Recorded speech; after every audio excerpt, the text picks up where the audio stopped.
स्वागत है आप सभी का एनएफ न्यूज पर। मैं हूं आपके साथ Rohit.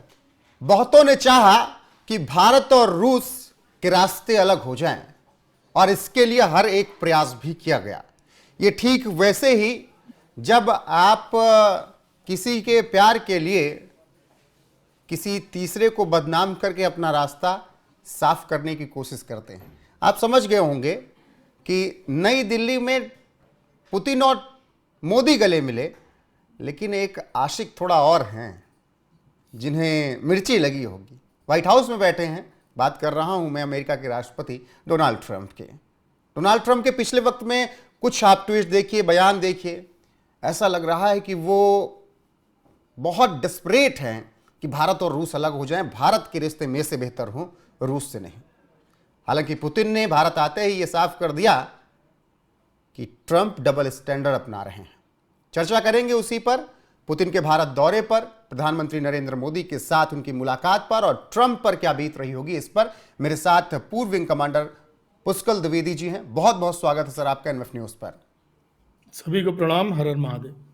Sir, Palam air base पर गले मिले पीएम मोदी और राष्ट्रपति पुतिन, लेकिन लग रहा है कि करंट व्हाइट हाउस तक लगा होगा।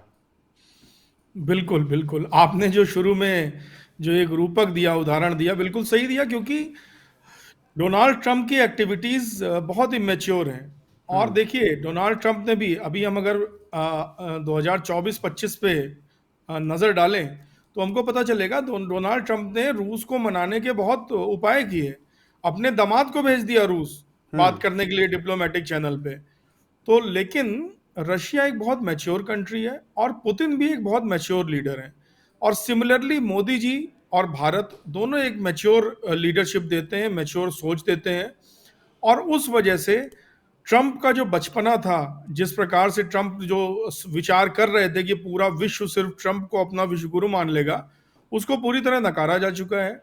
और आज की जो ये मीटिंग है, जो आज पुतिन का भारत आगमन हुआ है, ये मैं मानता हूं कि पिछले 10-15 साल की डिप्लोमेसी में सबसे रिमार्केबल एक काम भारत के हित में ये हुआ है जो आज हो रहा है। और आप देखिएगा कि रशिया और भारत की जो इसके बाद 2-3 दिन बाद जो खबरें निकल के आएंगी, जो हमारे सहकार की, जो हमारी ज्वाइंट मैनशिप की, वो पूरे विश्व को चौंका देंगी और उन लोगों को डरा देंगी जो भारत की प्रगति नहीं देखना चाहते। जी बिल्कुल पुष्कल जी, लेकिन एक और गले मिलने पे तो हमने बात कर ली, लेकिन एक ही गाड़ी में जाना, पुतिन अमूमन जहां जाते हैं उनकी गाड़ी चलती है, उनकी केजीबी है, उसके कमांडर्स हैं, वो तो कभी ऐसा होने ही नहीं देते कि पुतिन किसी दूसरे की गाड़ी में चले जाएं। पहले हमने चीन में देखा कि प्रधानमंत्री नरेंद्र मोदी के साथ वो गाड़ी में, मतलब पीएम मोदी को लेकर गए। भारत पहुंचे तो फॉर्च्यूनर से, चलिए कोई बात नहीं, हमारी गाड़ी नहीं चलेगी, हम आपकी गाड़ी में चलेंगे। ये बदलाव क्यों, कैसे? नहीं, ये बदलाव नहीं है, ये बहुत बड़ी सिग्नलिंग है। जैसे हम कहते हैं ना, I trust you with my life, मैं अपने जीवन के लिए भी आप पे भरोसा करता हूं। तो ये वो वाली एक सिग्नलिंग दी है, पुतिन ने ये सिग्नलिंग दी है कि भारत उनका घर है, भारत उनके लिए होम ग्राउंड है, भारत को वो अपनी मातृभूमि की तरह ट्रीट करते हैं। और ये बहुत बड़ी सिग्नलिंग है। जो डिप्लोमेटिक सिग्नल समझते हैं लोग पूरे विश्व में, वो इस बात को जानते हैं कि ये कंप्लीट ज्वाइंटमैनशिप का सिग्नल है कि I am with you always. जी, क्या अभी भी अमेरिका का दबाव भारत पर काम आएगा या रूस पर काम आएगा? पुतिन ने तो कह दिया कि भारत स्वच्छंद है अपने व्यापार को करने के लिए, अपने हितों की रक्षा करने के लिए, वो किससे व्यापार करे। देखिए, रूस पे दबाव तो उसका नहीं आएगा अमेरिका का, क्योंकि रूस एक डिफरेंट रणनीति में काम कर रहा है पिछले 40 साल से। भारत उस तरह की रणनीति अपना नहीं पा रहा था लॉन्ग टर्म से। भारत पे दबाव बिल्कुल आएगा। भारत पे दबाव अमेरिका का है और विभिन्न क्षेत्रों में है। भारत पे दबाव चाइना का भी है, व्यापार और आर्थिक और टेक्नोलॉजी क्षेत्रों में। और इसीलिए जो मेक इन इंडिया की जो पहल की गई थी, वो इसीलिए थी कि इन दबावों को हम नकार सकें और आत्मनिर्भर बन सकें। जो आत्मनिर्भर भारत की बात थी, वो सिर्फ पैसे रुपए की बात नहीं थी। जब हम आत्मनिर्भर बनेंगे तो हम सारे दबावों को नकार देंगे। और रूस की इस विजिट का एक सेंट्रल थीम ये है कि भारत को आत्मनिर्भर बनाया जाए। और मैं उस पर प्रकाश डालूंगा कि किस प्रकार बहुत महत्वपूर्ण डील्स होने वाली हैं। जी और बिल्कुल, देखिएगा, डील्स पे मैं आ रहा था। जी पुष्कल जी, अगर डील्स पे चले उससे पहले मेरा एक सवाल है, फिर उसके बाद डील्स पे चर्चा करेंगे। जब प्रधानमंत्री भी वही बात करते हैं कि भाई हम अपना व्यापार अपने हिसाब से करेंगे। पुतिन भी वही बात कह रहे हैं कि हम रुपए और रूबल में अपना व्यापार कर रहे हैं, इससे दुनिया को क्या दिक्कत होनी चाहिए। दिक्कत उन्हें है जो बिचौलिए थे। बिचौलिया कौन था ये आप भी समझ रहे हैं। और उस बीच दुनिया की नज़रें भारत पर, ट्रंप पर हमने चर्चा कर ही ली। क्या ये मिलना, ये दोस्ती, और पिछले 4 महीने में जो हमने देखा है, आपने कहा कि ये बहुत आम बात नहीं कि गाड़ी में चले जाए, क्या ये बता रहा है कि एक दूसरा फ्रंट भी तैयार हो रहा है? वो फ्रंट बिना अमेरिका के होगा? बिल्कुल बिल्कुल निश्चित रूप से। और रूस पिछले 40 सालों से इसी फ्रंट पे काम कर रहा है। अभी समझिए, चुपचाप रह करके बिना अपनी सॉफ्ट पावर का प्रदर्शन करते हुए रूस इसी काम में लगा था कि किसी प्रकार एक अलग फ्रंट बने जो कि अमेरिका की दादागिरी से अलग हो, और वो फ्रंट बन गया है। और देखिए, मिलिट्री पार्लेंस में मैं इसका एग्जांपल आपको दूंगा तो चीजें दर्शकों की हमारी समझ में जी आएंगी कितनी बिल्कुल। गहरी रणनीतियां हैं ये। देखिए, मिलिट्री माइट जो अमेरिका की है वो पूरी तरीके से उसके हैवी वेपन्स इंडस्ट्री पे जुड़ी हुई है।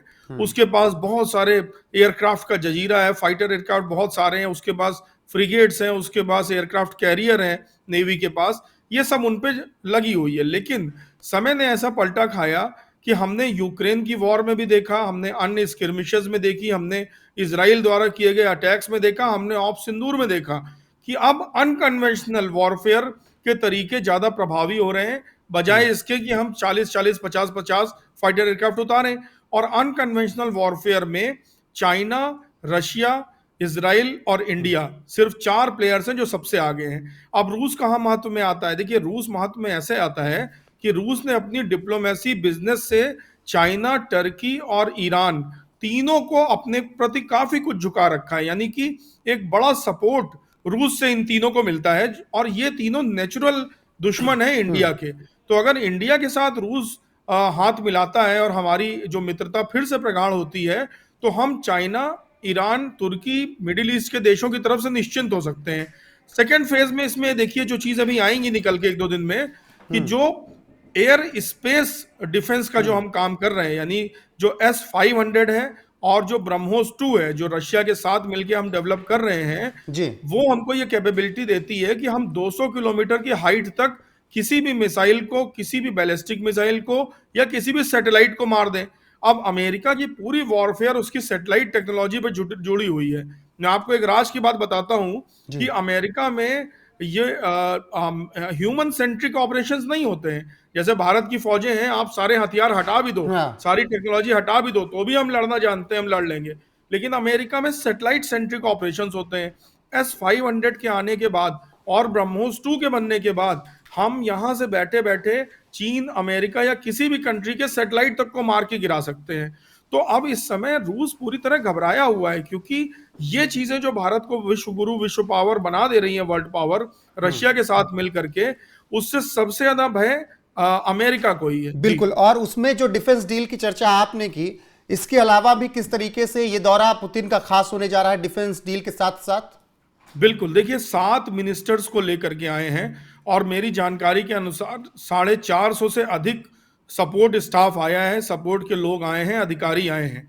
इनमें एग्रीकल्चर है, इनमें डिफेंस है, इसमें वाणिज्य है, और इसमें शिक्षा है, इसमें स्वास्थ्य है, इस तरह की चीजें हैं। फर्टिलाइजर की इंडस्ट्री का मुझे लगता है 1-2 दिन में हमको ये घोषणा मिलेगी कि एक स्पेशल पर्पस व्हीकल जैसे ब्रह्मोस बनाया था, वैसे ही रूस और इंडिया मिलके भारत के अंदर बड़ा फर्टिलाइजर प्लांट लगाएंगे, जो कि भारत की सबसे बड़ी आज जरूरत है, जिसके लिए वो दूसरों पे डिपेंड है।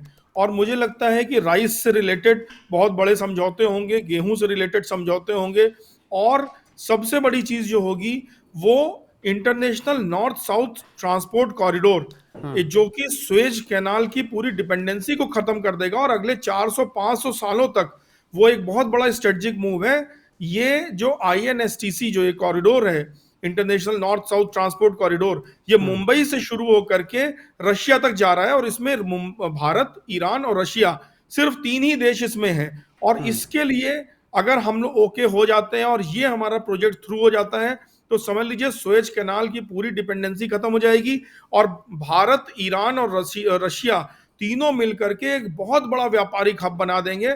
अमेरिका तो, चाइना, अमेरिका दोनों को बहुत करारा जवाब मिल जाएगा। मुझे लगता है इस तरह के मुद्दे, और भारत का एक और चीज, भारत के जो स्टार्टअप है जो भारत के कंपनीज हैं जो अपना इनोवेशन कर रही हैं विभिन्न फील्ड्स में, उनको रशियन इन्वेस्टमेंट मिलना, मुझे लगता है इस पे भी बहुत अच्छी घोषणाएं हमको देखने को मिलेंगी। बिल्कुल। और उसी के साथ मैं खत्म करूंगा पुष्कल जी कि भारत में अब रशियन टाइम्स न्यूज़ चैनल की बात हो रही है कि बहुत जल्द भारत से संचालित होगा, तो ये दोनों देशों के बीच को संबंध को आपको लग रहा है प्रगाढ़ करेगा? बिल्कुल बिल्कुल, देखिए पहले भी ये होता है, डिप्लोमेसी रिमेन्स द सेम।